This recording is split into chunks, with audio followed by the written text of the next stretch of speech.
ratusan anggota Badan Permusyawaratan Desa atau BPD Pati Jawa Tengah berunjuk rasa di depan kantor Bupati Kamis siang. Mereka menuntut kenaikan gaji hingga 50% dari gaji pokoknya. Pasalnya, mereka mengaku gaji anggota BPD hanya Rp140.000 per bulan dan dibayarkan pada akhir tahun. Ini hanya yang dijadikan 1.750, ini hanya 9% dari apa yang diterima oleh perangkat desa lainnya. Kita nuntutnya nggak banyak. Jadi 9% kita minta ada di 50%, 40-50%. Sebagai bentuk protes lanjutan, mereka meninggalkan motor dinas bernomor polisi merah dan stempel BPD desa di kantor Bupati Pati. Pemirsa, Khilafatul Muslimin dituding melakukan kejahatan tersembunyi penyebaran ideologi khilafah yang bertentangan dengan ideologi Pancasila. Sedikitnya 25 pesantren dan 2 universitas diduga terafiliasi dengan Ormas Khilafatul Muslimin.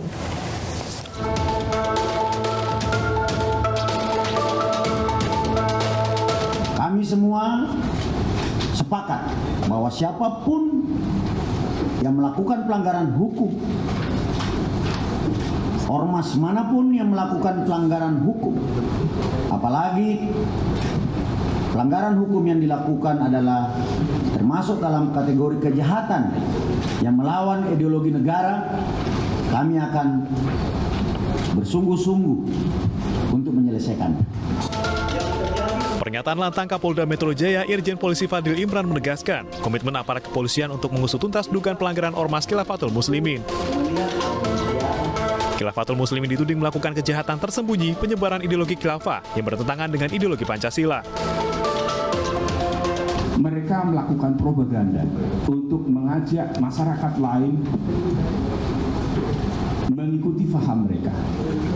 Oleh karenanya, tugas kita bersama untuk menghindarkan mereka terjerumus dalam paham ini. Propaganda ideologi khilafah diduga disebarluaskan melalui buku panduan khilafah yang disebarkan secara daring, serta melalui pesantren dan kampus-kampus. Sedikitnya, 25 pesantren dan 2 kampus diduga terafiliasi dengan Ormas Khilafatul Muslimin yang tersebar di wilayah Indonesia.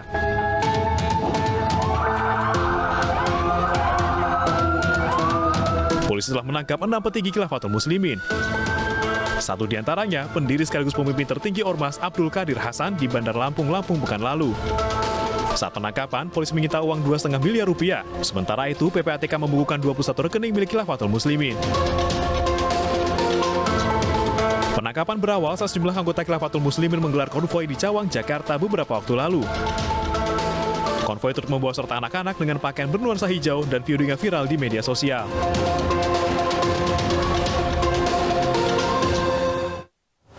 Langsung saja kita diskusikan persoalan ini dengan Brigjen Polisi Ahmad Nur Wahid, Direktur Pencegahan Badan Nasional Penanggulangan Terorisme. Assalamualaikum, selamat malam, Pak Ahmad. Waalaikumsalam warahmatullahi wabarakatuh. Selamat malam Mas Abraham dan salam sehat untuk seluruh masyarakat Indonesia. Pak Ahmad, saya harus memulai dengan temuan sedikitnya ada 25 pesantren, 2 kampus yang disinyalir terafiliasi Khilafatul Muslimin. Terafiliasi maksudnya itu apa, Pak? Terpapar itu maknanya ideologinya atau terpapar secara ideologis. Jadi Khilafatul Muslimin yang dipimpin oleh Abdul Qadir Hasan Baraja ini kan genealoginya adalah di ITII dan NII ya. Karena yang bersangkutan juga pendiri NII atau Darul Islam tahun 1970 di Lampung. Kemudian ideologinya adalah khilafah dan pahamnya adalah takfiri dengan mengkafirkan terhadap mereka yang berbeda termasuk mengkafirkan negara. Terpapar di sini maksudnya seseorang yang sudah terpapar secara ideologis. Dia sudah pro khilafah, kemudian sudah anti Pancasila, kemudian sudah berpaham takfiri dengan intoleran terhadap keragaman perbedaan termasuk mengkafirkan negara. Oke, sampai di sana Pak Ahmad. Artinya dari apa yang saya tangkap penjelasan Anda bahwa 25 pesantren, 2 kampus yang dimaksud secara otomatis mereka keseluruhannya sudah terpapar khilafah begitu? Yang namanya terpapar seperti itu secara ideologis. Sementara terafiliasi ini adalah terkait secara organisatoris. Nah, apa yang disampaikan oleh penyidik atau penegak hukum Polda Metro Jaya dalam konteks ini, kalau mengatakan terpapar dan terafiliasi, berarti sudah terpapar secara ideologis dan terafiliasi secara organisatoris. Oke, ini juga menjadi pertanyaan publik, Pak.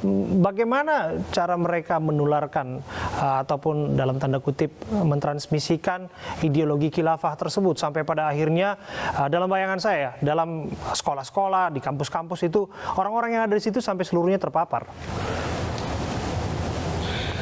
Metodologi kaum radikalisme atau ideolog kelompok radikal termasuk Khilafatul Muslimin ini selalu membenturkan antara negara dan agama, mendikotomi, menghadap-hadapkan antara negara dan budaya, negara dan bangsa, negara dan nasionalisme. Sebagai contoh, pilih mana antara bela Islam atau bela negara, milih mana antara membela Pancasila atau membela khilafah. Kalau khilafah jelas itu ada ajaran dalam Islam. Sementara kalau Pancasila tidak ada ajarannya dalam Islam. Artinya mereka selalu memanipulasi, mendistorsi agama. Sehingga masyarakat yang awam ataupun belum matang wawasan keagamaannya terbuai dan terpapar terhadap paham-paham khilafah atau paham ideologi takfiri seperti itu. Oke, Pak, dalam temuan polisi juga ini menarik soal uang 2,5 miliar, kemudian PPATK digandeng di sana dan disebutkan ada sejumlah rekening yang harus dibekukan begitu. Mereka punya sekolah mulai dari tingkat SD, jenjang SMP, bahkan sampai kampus. Tentu tidak mudah untuk mengelola itu, butuh banyak aset dan juga sponsorship di sana. Apa yang Anda tangkap, apa yang Anda ingin sampaikan mengenai ini? Yang membedakan antara organisasi Khilafatul Muslimin atau Ormas Khilafatul Muslimin dengan HTI, ya, kalau HTI itu organisasi resmi meskipun sudah dibubarkan dan sedang maupun akan selalu mempropagandakan ideologi transnasional khilafah tersebut. Sementara untuk Khilafatul Muslimin ini ormas yang tidak terdaftar atau ilegal karena tidak terdaftar di Kementerian Dalam Negeri maupun Menkumham, ya, dan sudah mendeklarasikan sebagai khilafah, artinya sudah semacam negara dalam negara. Kemudian Khilafatul Muslimin ini meskipun bukan jaringan teror karena belum masuk di dalam DTTOT, daftar terduga terorisme dan organisasi terorisme, tetapi karena ideologi dan pahamnya sama dengan jaringan terorisme, maka ini sudah masuk di dalam kategori kelompok radikalisme. Dan metodologi pergerakannya menggunakan metodologi dakwah, kemudian pengajian, termasuk pawai, melalui lembaga pendidikan, termasuk penggalangan dana melalui infak maupun baitul mal. Oke, itu mekanisme kerja mereka ya Pak. Terima kasih atas waktu Anda, Pak Ahmad Nur Wahid sudah bergabung bersama kami dari BNPT. Mirsa, berbagai jenjang pendidikan dikabarkan telah terpapar ideologi khilafah yang digerakkan Khilafatul Muslimin. Penguatan sistem pendidikan dan sistem keamanan negara bisa jadi solusi agar gerakan sejenis Khilafatul Muslimin tidak muncul dan berkembang di tengah-tengah masyarakat. Verifikasi pendidikan agama, tetapi bisa juga lewat penguatan terhadap lembaga intelijen kita. Jadi jangan sampai hal-hal yang membahayakan bangsa dan negara kemudian muncul meledak sewaktu-waktu yang kita tidak tahu. Nah, oleh karena itu maka pelajaran buat kita adalah bahwa kasus Khilafatul Muslimin ini itu bisa menjadi entry point untuk melakukan pembenahan terhadap sistem pendidikan kita dan sekaligus sistem keamanan. Pemirsa, kita beralih ke informasi lainnya. Penutupan Musabakoh Tilawatil Quran atau MTQ ke-45 di Kecamatan Mataraman, Kabupaten Banjar, Kalimantan Selatan menuai kecaman. Pasalnya, penutupan tersebut diisi dengan joget massal yang dinilai tidak pantas di acara MTQ yang syarat nuansa Islami.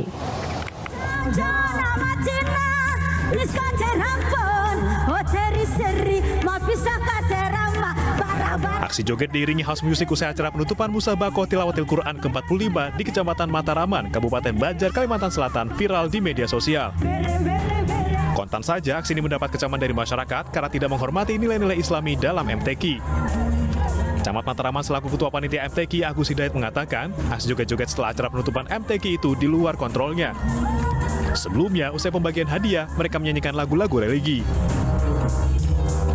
Dengan musik religi. Nah, pada saat tadi malam itu selesai kegiatan juga, acara penutupan sudah selesai, mereka kemudian tampil sambil mengiringi kami membagi piala yang juara satu kan dianukan di atas, juara 2, juara 3 dan seterusnya.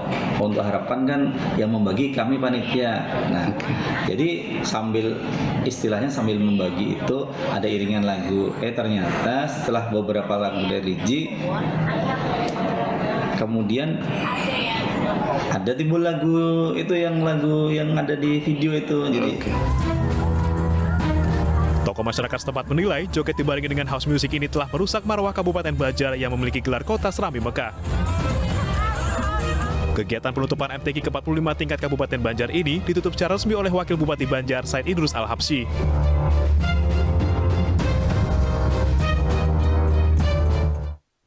Dan pemirsa, untuk membahasnya sudah bergabung bersama kami Fauzan Asnia, Sekretaris Umum MUI Kabupaten Banjar. Assalamualaikum, selamat malam Pak Fauzan. Waalaikumsalam. Ya, Pak Fauzan, sebelum jari jemari mulai menari-nari di media sosial, sebelum mulut mulai menghujat, kami ingin tahu sebetulnya apa duduk perkara yang terjadi di sana. Sebenarnya kegiatan itu adalah MTQ, dan MTQ itu acaranya penutupan, dan penutupan itu dihias dengan hiburan-hiburan yang bersifat Islami. Akan tetapi ketika acara sudah di luar acara penutupan selesai, ini menurut ceritanya adalah terjadi sikap spontanitas dengan menampilkan beberapa hiburan-hiburan yang konon adalah sesuai dengan skenario-nya adalah lagu-lagu Islami. Akan tetapi di ujungnya, kalau menurut pengamatan kami, itu bukan lagu Islami yang ditampilkan, sehingga membuat suasananya jadi kurang terkontrol. Kebetulan di acaranya momentumnya adalah di gedungnya MTQ, sekalipun acara sudah penutupan. Nah, ada pertanyaan ini. Pertanyaannya adalah bahwa apakah panitia sudah men-setting bahwa acaranya itu adalah lagu Islami? Nah, kalau yang ternyata ditampilkan bukan lagu Islami, sekarang siapa yang salah? Apakah si pembawa penghiburnya sendiri yang spontan membawakan lagu, padahal lagu dibawakan adalah bukan lagu Islami? Saya kira itu yang menurut pengamatan saya seperti itu. Oke, artinya rangkaian acaranya sudah ditutup secara formal dan ada dalam tanda kutip ada acara having fun-nya lah. Namun tidak diduga-duga. Nah, ada house music di sana, betul demikian ya, Pak Fauzan? Ya, sepertinya seperti itu. Ya. Oke. Nah, tapi kan yang kita lihat adalah bahwa di sana tidak hanya kalangan remaja yang hadir, tapi nampaknya dari berbagai usia juga turut menikmati lantunan lagu apapun itu yang dihadirkan di situ. Apa catatan Anda? Ya, catatan saya adalah bahwa itu tadi saya katakan dari awal, kejadian itu ada sudah spontan, di luar sudah luar acara. Nah, ini saya menganggap catatannya ada ini sebuah keteledoran dan tidak terkontrol. Kebablasan lah gitu ya Pak Fauzan? Ya, Pak? Pak? Kebablasan gitu ya? Bahasanya kebablasan. Oke. Nah, jadi saran saya ke depan ini harus dievaluasi seperti itu gitu kan. Oke, baik. Terima kasih atas penjelasan Anda, Pak Fauzan Asnia, Sekretaris Umum MUI Kabupaten Banjar, sudah bergabung bersama kami. Pemirsa, hari pertama kerja Menteri Perdagangan Zulkifli Hasan langsung turun ke pasar. Informasinya kami hadirkan saat lagi untuk Anda.